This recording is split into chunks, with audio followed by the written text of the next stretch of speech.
নমস্কার বন্ধুরা, শ্রীমুজ astrological tips চ্যানেলে তোমাদের সকলকে স্বাগত জানাচ্ছি। আজকে যে বিষয়টা তোমাদের কাছে তুলে ধরবো সেটি হলো মামলা সংক্রান্ত বিষয়ে।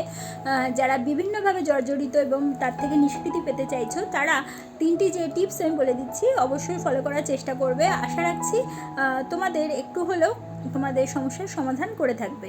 প্রথমত হচ্ছে, তোমরা অবশ্যই দক্ষিণ দিকে মাথা করে প্রতিদিন শোয়ার চেষ্টা করবে। সে যখনই তোমরা শোও না কেন দক্ষিণ দিকে মাথা করে শোবে। এবং দ্বিতীয় পয়েন্ট হচ্ছে, মঙ্গলবার দিনকে নিরামিষ খাওয়ার অবশ্যই চেষ্টা করবে, নিরামিষ খাবে এবং বজরং বাণ সেটা পাঠ করার চেষ্টা করবে।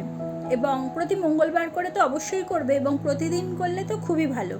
এবং থার্ড পয়েন্ট হলো, রূপোর একটি কয়েনকে হলুদ কাপড় দিয়ে মুড়িয়ে সেটি তোমাদের সাথে যদি ক্যারি করতে পারো, সেটা পার্স হতে পারে, মানি ব্যাগ হতে পারে, যে কোনো যার ক্ষেত্রে যেটা সুবিধা মানে ইউজ করো না কেন, তাই সেই ব্যাগের মধ্যে যদি রেখে দিতে পারো সেই কয়েনটাকে হলুদ কাপড়ে মুড়ে, তোমাদের কিন্তু এই যে মামলা সংক্রান্ত যে সমস্যা বা যে প্রবলেমের মধ্যে দিয়ে তোমরা যাচ্ছ, সেই প্রবলেম কেস সলভ খুব তাড়াতাড়ি হয়ে যাওয়ার যোগ তৈরি হবে।